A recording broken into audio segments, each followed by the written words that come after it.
open Ukraine the perspective to become its member and and granted our country candidate status. It's a monumental step forward, as the aspiration to become the European Union member has for many years been a vital priority for our nation.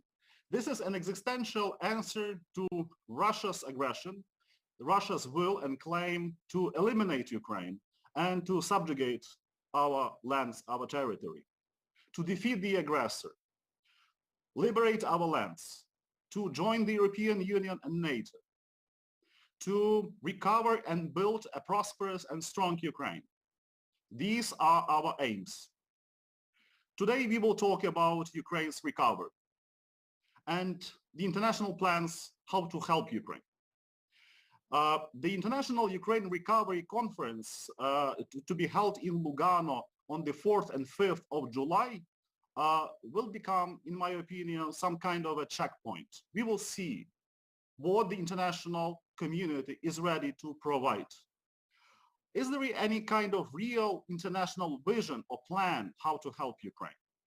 Is the international community ready to provide Ukraine with long-term and full-scale support? Since we all understand that this is a war of attrition which Russia wages against us and the world.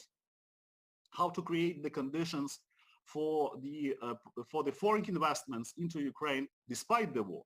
How to protect our democratic values and principles during the war. And can we all get stronger from this turmoil?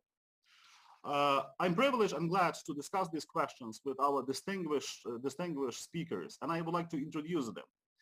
First of all, let me introduce Damon Wilson, President and CEO of the National Endowment for Democracy. Thank you, Damon, for being with us. Ambassador Stuart Jones, President for Regions and Corporate Affairs of the leading United States Bechtel Corporation, former United States Acting Assistant Secretary of State for Near East Asian Affairs, and former United States Ambassador to Iraq and Jordan. Thank you, Excellency, for joining our discussion. I'm really happy to see among our guests Ambassador Etienne de Poncins, Ambassador Extraordinary and Plenipotentiary of the French Republic to Ukraine. Thank you, sir, for joining this conversation. And Natalie Jaresko, former Minister of Finance of Ukraine and former Executive Director of the Financial Oversight and Management Board for Puerto Rico. And Arseniy Yatsenyuk, former wartime Prime Minister of Ukraine and now the Chairman of the Kyiv Security Forum. I wish to immediately start with my question to Natalia Jaresko. Dear Natalia, please start. Where do we stand? What do you think about the international plans or some kind of vision, if any, to help Ukraine? And how do you see the perspective? Is there any kind of understanding among the international actors how to move forward, helping Ukraine to recover our country? You're welcome. Thank you, Danylo, and thank you to the Kyiv Security Forum for having this important discussion today. I think there are three primary issues that we need to think through as we talk about rebuilding, renewal, recovery of Ukraine. One of them is what Ukraine's vision is for this renewal and recovery. What is it that Ukraine sees as the plan? And this plan has to be inspiring, because the second element is how do we raise the capital to do the rebuilding, and what are those sources of capital? And then third, what kinds of confidence building measures are going to be needed to attract the capital? And so I'll go backwards to the first, that idea, that inspiration. What is the plan that Ukraine sees? How does it see itself leapfrogging, for example, technology, such that we're not rebuilding what we had. In fact, we're shedding once and forever the Soviet infrastructure, the Soviet residential buildings that were not built for human beings. And we are instead building something that uses the best of technology, of design, of architecture. We're meeting COP26 green standards, whether it's in steel or whether it's in energy efficiency in our residential buildings. And we're doing all this on the basis of European Union standards, because with our candidacy, we now have the ability to use this as a platform to integrate fully into the European Union using European Union regulations, building standards, and more. So first and foremost, Ukraine, with civil society, with the government, needs to come up with this proposal, this plan, this vision. And I know the government is working on this, and I know they have multiple working groups already established. I believe some of this will be revealed in Lugano. And I think this is an iterative process. It isn't just one piece of paper. It is something that think tanks throughout the world will be contributing, businesses will be contributing ideas, and that iterative process should provide a plan that inspires not only donors, but the people of Ukraine.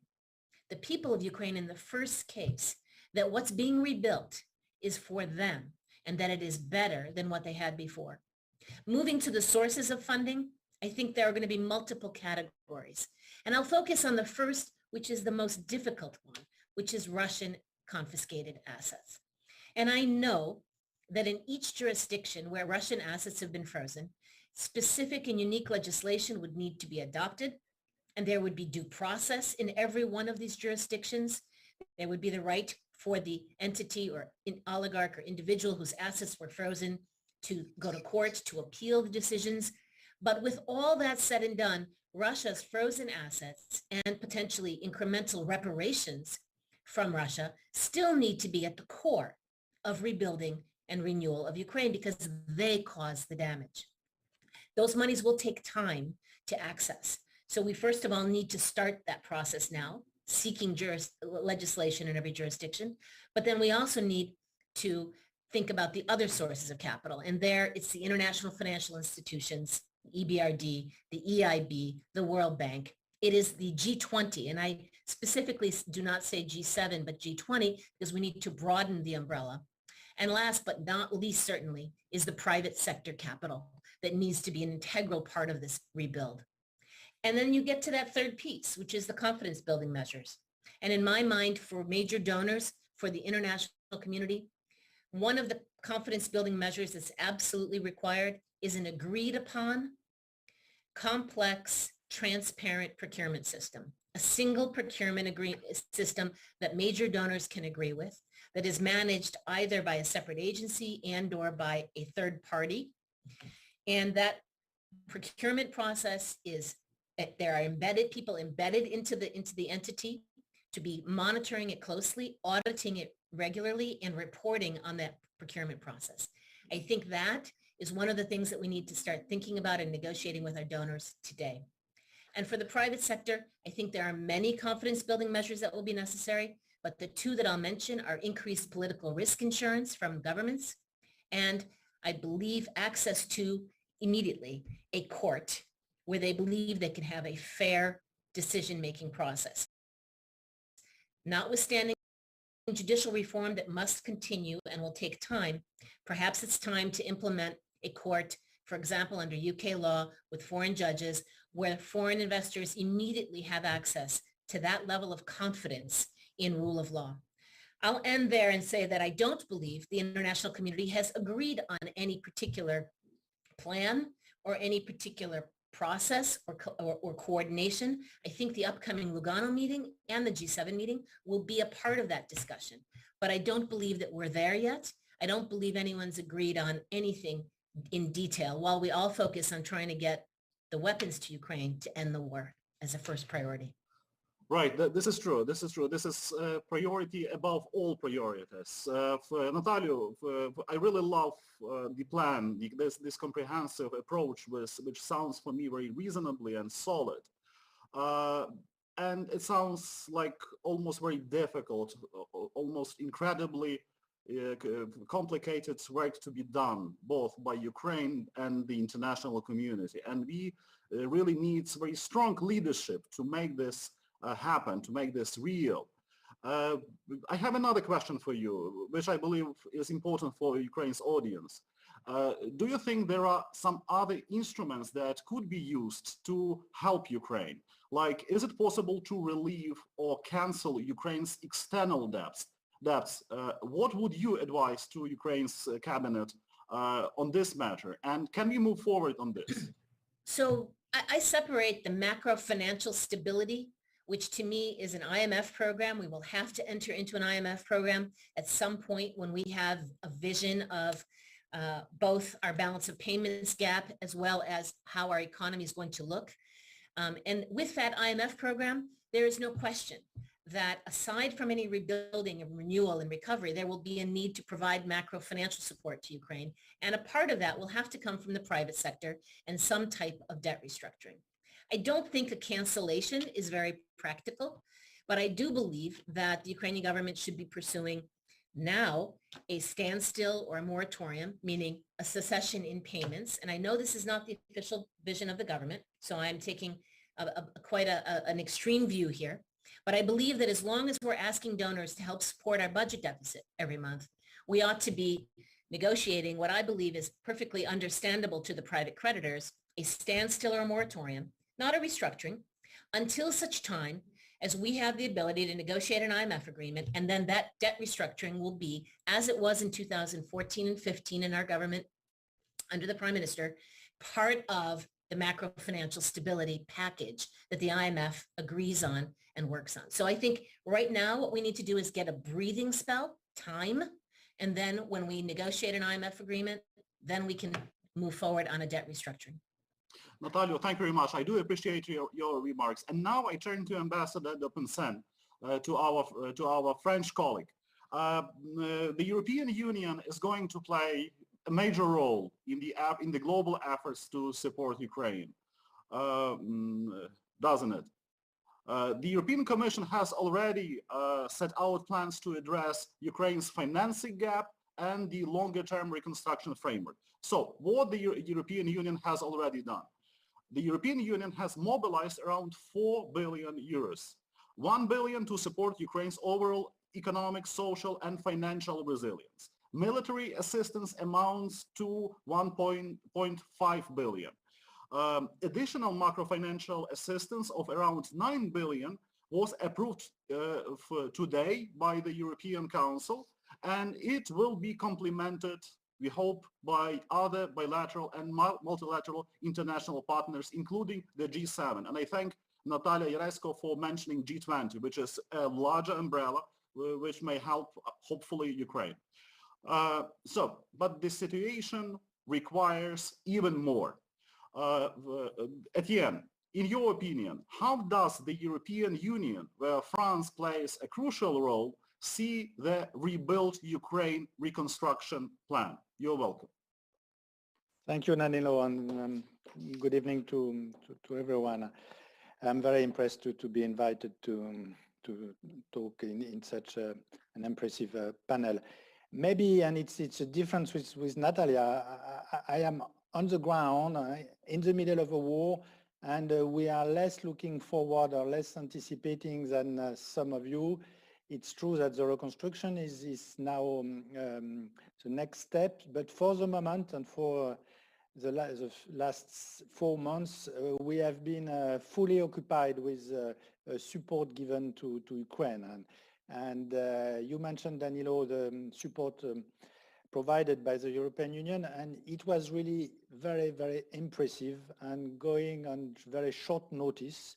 And not only from a financial point of view, but from a conceptual and intellectual point of view, because maybe you know that the European Union in a very short period of time has totally switched its own way of thinking about financial support, because traditionally the European Union did not go into the water of providing military support.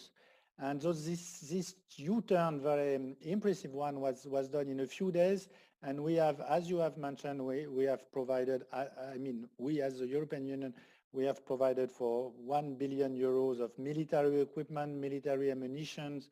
And this is something completely new, completely, I would have said, unexpected. I've worked, to give you the background, I've worked 20 years in the European Union matter. So I know very well from the inside the machinery of the European Union. And it's clear that even 1 year ago, thinking that the European Union could provide for 1 billion euros of military equipment, that would have been seen as a completely nonsense and non-reachable possibility. And it happened. It happened. Why? Because Ukraine was, as you mentioned very rightly, was attacked by, and provoked attacked by its neighbors, Russia. And so we have been capable to completely change our mindset regarding the European Union and also regarding France. And I want to underline that since the very first day of the aggression, I mean, since the 24th of February, we have been also capable to provide a lot of support in all sectors. Military, of course. As you may know, we are very good in artillery, and we have provided for a certain number of cannon, Caesar, that are very effective, but also humanitarian, and that's what part of my job from the very beginning, and diplomatic support, financial support as France. So France has two, I would say, two legs. The first one is going through the European Union, because you are right mentioning that, and I'm insisting on that, when we talk about the support given by the European Union, it's the support given by the member states, because the European Union does not exist apart from its member states. And when we talk about European Union, that means that 16%, because it's our due, it's our share within the EU, is donated by France. And it's important to keep that in mind. But in addition to that, which is a collective support, I would say, channeled by the EU, we have also provided and given $300 million euros of direct support. So we went through the whole range of support because clearly we want to demonstrate the fact that we are behind Ukraine and that we will do our utmost to bring this war to an end and to protect Ukraine. And the second achievement on which I want really to insist on is what happened yesterday, which is also something incredible if you look from above. Just after 4 months, we were capable as a EU, the 27, to grant the accession status for Ukraine. This is really incredible because the situation is incredible. So and Ukraine fully deserves this mark of support and of sympathy from the EU. But we have really to think about that. This is something incredible that happened yesterday, and I can see in Kyiv the joy of the people being granted this status. And on this, I must pay tribute to my country and to my president, because we were under the French presidency.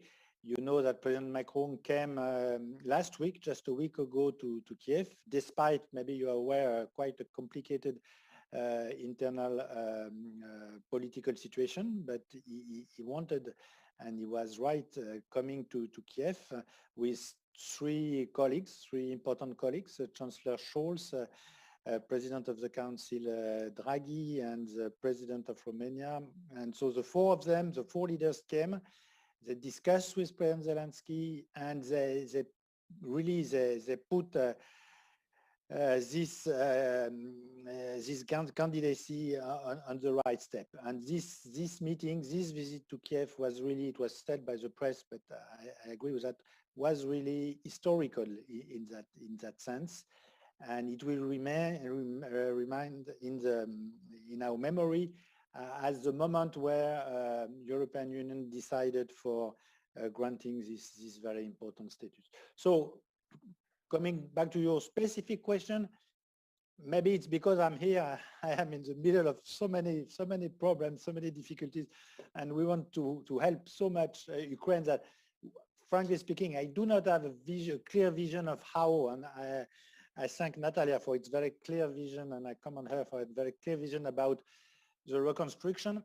My sense is that we will do it, we will deliver as a EU, because the EU has the capacity, has a financial capacity to do it. There will be a fantastic political momentum to help Ukraine and to reconstruct this country. We will provide a lot of financial assistance, and I'm confident on this part of the problem, I would say. We will do it for sure. I don't know exactly how, but we will be there as we are since the beginning of the war, hand by hand with our Ukrainian friends. Etienne, I do thank you. You said that yesterday's decision was full of joy of Ukrainians, which is absolutely true. But I have to tell that this is the day of our joy and our sorrow, as so many Ukrainians sacrifice their lives for this aim and of the price that our nation is paying for our desire, our will to be an independent nation, but to be a part of the united Europe. And for that, this decision means a lot for Ukraine, means a lot for our soldiers, for our people. And definitely, I would like to thank you. I know your personal role in the efforts to grant Ukraine candidate status, and to thank your president. It's obvious, without France, this decision would never happen. And for that, here in Kyiv, we do understand how important was the contribution of your president. So now Ukraine is declared candidate nation to become in the future a member of the European Union. But you know, there are a lot of skeptics in different environments. And skeptics say, come on, don't be so, optimistic about it. It may become a never-ending story. What's your take? Will it become a never-ending story? On what it depends, and how the candidate status may help Ukraine to build to recover, to rebuild prosperous and strong country. You're welcome. No, I'm confident also on that. It will be clearly a long journey. It's the first step of a very long journey. But a journey, you have to start with the first step, and then there will be many others. It will take years, probably. That's very clear. There will be a lot to do on the Ukrainian side, and I fully agree with Natalie insisting on the judicial reform. So judicial reform was a key element before this accession status given to Ukraine, and it is after even more important than before. It's key that Ukraine that will join the EU will be very different from the one that we know now. So yes, it will take time, but if there is a will, in particular on the Ukrainian side, about reforms and to sustain reforms on the middle and long-term perspective, I am really confident. We have the experience in Europe of given accession to countries. We have done that with Poland and with others. So if there is a will, if there is a reform, it will be painful, it will be long, but at the end it will be very successful. And if you compare Ukraine with Poland, it's very clear that the one received is part of the EU since 2004, and Ukraine can expect the same destiny in that respect. But so it's a mixed answer, I would say. Yes, it will happen if there is a will, and it will be painful and it will be long. And there will be a roadmap, and you will have to follow the roadmap, and there will be moments where people will be disappointed, will say we will never get it, and so on and so forth. But at the end, there will be this accession to the European family. And this is very important. And I keep mentioning that this is an historical moment. And you are right, it's a moment of sorrow due to the situation, but it's also a moment of joy in that respect. Because this is really I would say, the final say of Ukraine being a European country, sharing the European values, and being adamantly in favor of joining the EU, and this has been recognized by the 27 EU member states. So this is very important for our continent, and this is very important for France and for Ukraine. Thank you, Etienne. Thank you, Etienne, for all your assistance and help. And I use the opportunity to congratulate Moldova as well of being received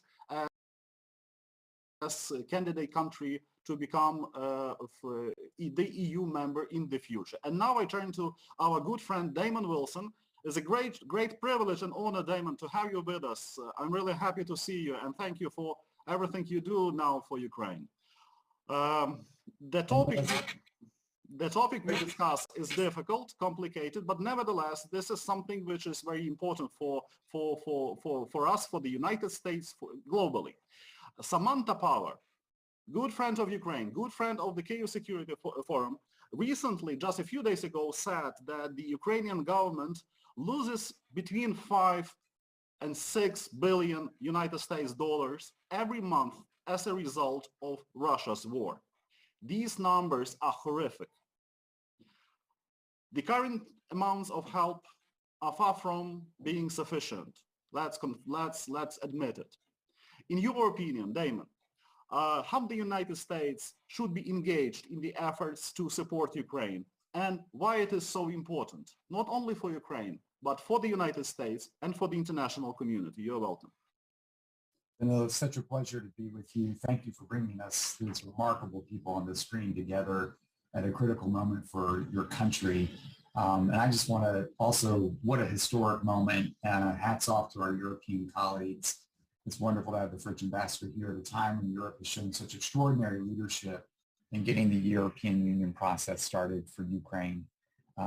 This is a really important moment, and to leverage this hinge moment in history for Ukraine to come out stronger.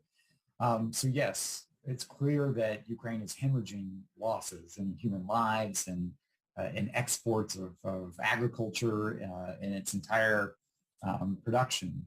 But the most important thing, I think, is that as we think about how to support, is that we're not tentative, that we are all in collectively in the United States and with our closest allies and partners, that we are all in supporting Ukraine, and that we understand the stakes that are unfolding in front of us. In many respects, understanding here in the United States, we need to understand this is setting up for the future freedom and democracy, to standing up to the autocracy, the tyranny from Vladimir Putin, and that it is the Ukrainians who are making the sacrifice with their lives, their blood, their soil, and their economy, their wealth, as you just said. And it is completely in our interest to do what we can to rally the maximum support. So that comes a lot from the U.S. Congress, from the administration on the military side. Ukraine has to win this war. But it's also very much, as Natalie was talking about, what will be coming with the economic development, the reconstruction, in a way that she captured so beautifully. It's not about rebuilding a post-Soviet past. It's this opportunity to leap ahead. And that's where I'd say we also come in. At the National Endowment for Democracy, we are all in supporting Ukraine in a way that Ukraine can emerge stronger as a democracy from this conflict. The world is on Ukraine's side. Americans are flying flags outside, Ukrainian flags outside their home, because they see the horrific injustice of Vladimir Putin's unprovoked invasion, but of a democracy, of a free country that's being denied its destiny. And I think understanding that the fabric and quality of Ukraine's democracy is in part its national security. It's why the EU will be welcoming it. It's why you will engender support from the American people. And so we at the Endowment are doing everything in our part to support Ukrainian civil society to play its role here. How can we help Ukrainians, average Ukrainians, do extraordinary things to secure Ukraine's freedom, to reach and reintegrate occupied peoples, and to rebuild a stronger, more democratic Ukraine, even as holding Russia accountable for war crimes to ensure justice. And so this is where we've been really excited and are in support with Ukrainians of thinking about how to use this incredibly horrific moment to think about how Ukraine's democracy, how its institutions emerge in a stronger way, how there could be an opportunity for a more independent media landscape, how there could be a more diversified economy away from oligarchic interests, how there could be a role in civil society being at the table where you're not having to just listen to the international financial institutions or Brussels for conditionality on the assistance, the reconstruction, the recovery, but it's Ukrainians themselves holding themselves accountable with civil society at the table, capturing a spirit where when I was in Ukraine several weeks ago, hearing from folks that they understood that corruption was actually treason. How can you steal from the state, from the military in a war? And to have civil society capture not only that spirit going forward and rebuilding Ukraine, but tapping into what we've seen as Ukraine's strengths through decentralization, through the empowerment of individuals in civil society, a mobilized, activated population being part of Ukraine's reconstruction, rebuilding. So at the end of the day, it's not just building what you had, but it is coming in a stronger way, in some respects, with the moral high ground from this war to show that Ukraine is a sort of democratic superpower, if you will, from a moral perspective. And I think that's an exciting opportunity, a vision we're hearing from a lot of our Ukrainian partners that has to be part and parcel of how Ukraine emerges stronger from such a difficult moment. Damon, I do thank you very much for these words, because for the Ukrainian society, this is very important that our government, our authorities, our politicians understand that democracy is part of our identity. And for that, Ukraine fights against Russia's aggression. And I thank you particularly for your words about the corruption, about the oligarchy, about those misgovernments which, undermine the ability of Ukraine to protect itself. For us, this is an important message. For the Kyiv Security Forum, this is important. But also, if I may, I would ask you, this is the war of attrition.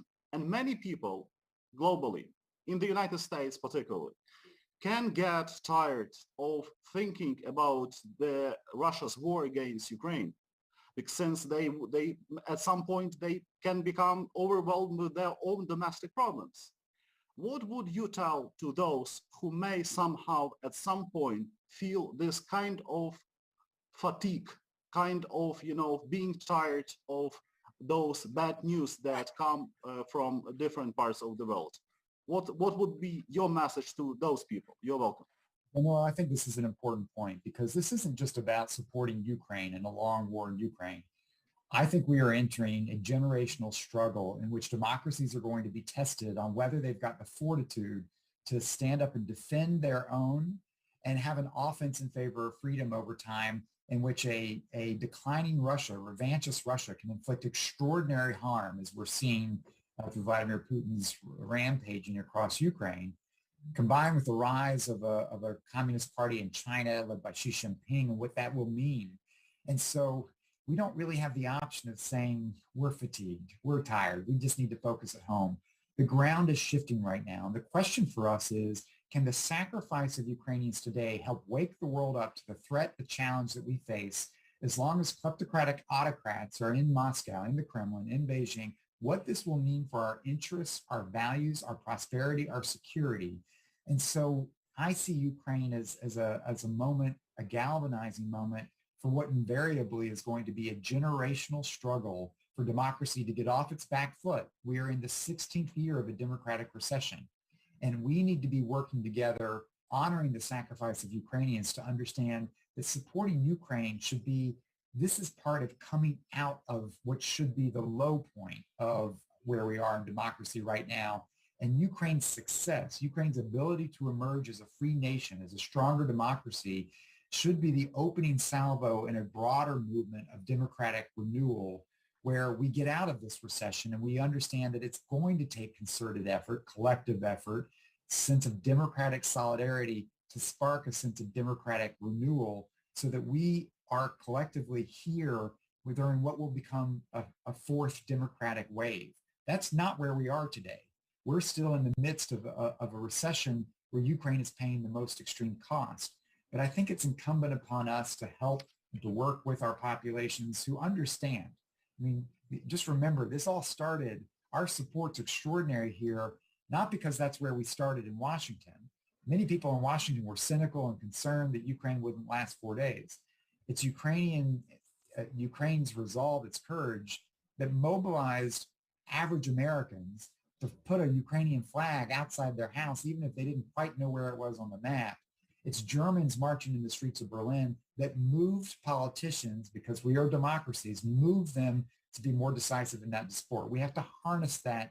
We have to tap that and understand, yes, this is about supporting Ukraine, but this is bigger. This is about a generational struggle for our way of life, our values, and our prosperity and security. And we won't have the option of saying we're tired, we're backing out of that. That's not what we're going to see coming from Vladimir Putin. That's not what we'll see coming from Xi Jinping. We have a responsibility to mobilize Democrats, small d Democrats around the world in an offense in favor of freedom. And it begins in Ukraine. Damon, thank you. Well said. Generation struggle. This is what it is about. I thank you, Damon, for your remarks. And now I invite Ambassador Stuart Jones to respond to the questions of the Kyiv Security Forum. At our online event, Stuart Jones represents the Bechtel Corporation, the largest construction and engineering company in the United States and one of the largest private American corporations. Stuart, we are happy that you are with us today, and our audience is particularly keen to hear your opinion about the role of the private sector and the lessons learned from other strategic rebuilding efforts globally. I would remind our audience that you were the United States ambassador to Iraq and Jordan as well. You're welcome, sir. Thank you, Danylo. Thank you so much for this invitation. And I can't tell you how honored I am to be on this distinguished panel and how moved I am by the comments of the other panelists. So thank you for this. I think that the fact that I'm on this panel is recognition that as important as all of the policy and issues that have been already discussed, the reconstruction, or actually the construction of Ukraine, is really going to be a brick and mortar challenge. It's an engineering challenge, it's a construction challenge, exactly as you said. And of course, it's going to be carried out by the private sector. And this is something that, in my experience in Jordan and Iraq, maybe policymakers came to that idea a little bit too late. So what I'm eager to remind people is that as we proceed with the ideas that have already been presented, let's also think about how we can use the latest technologies in master planning, in procurement, in supply chain management, in construction techniques, digitization, artificial intelligence, to do exactly what Natalie said at the beginning of this conversation, to leapfrog where Ukraine has been to a new place that reflects where it wants to go. You know, I've read that there are 300 bridges that have been destroyed by the Russians. And of course, those bridges need to be restored, but are they in the right place? Should they be moved to reflect the fact that the economy is now shifting in another direction, that Ukraine is now looking in another direction? Much of the much of the infrastructure in Ukraine was built in the Soviet era, and of course, it was designed to support Moscow. So that's no longer a requirement. Now it's going to support the people of Ukraine and their aspirations for their economy. So rethinking the infrastructure, like the rail system, like the road system, we do have an opportunity here to think through these things. And we feel very strongly that we should support this effort by the government of Ukraine to develop a master plan. This is something that that the governments who are participating in the Lugano conference, I think, should support, and they should support it with international resources that can bring new technologies and new ideas that are not available. As Etienne said, you know, he and the other and Ukrainian officials are under such tremendous pressure now because of the situation inside Ukraine and the situation inside Kyiv, and they're working, I know, 23 hours a day with no time to sleep. So let's have the international community, let's have the private sector support this master planning process but of course, it'll be a Ukrainian process so that it will serve the people of Ukraine. And then I think with that master plan, that master plan will have a tremendous impact in helping donor countries, Ukrainian people, other stakeholders, the private sector, get in behind it and see their role. And the last thing I'll say, Danylo, is, you know, during my time in Iraq and Jordan, what I was always inspired by was the resilience of people who had suffered from these conflicts. And it was amazing to me as we built the Zaatari refugee camp, how resilient those refugees were. Within weeks, although we had created this housing opportunity for them, they had improved on their own homes. They had built shops. They had built commerce around this community. Same thing in Iraq in the rebuilding of Ramadi after it was destroyed by ISIS. The way that people came back and rebuilt their own homes and rebuilt their communities, this is a resource that I think, again, policymakers need to take into consideration. But again, thank you for this opportunity.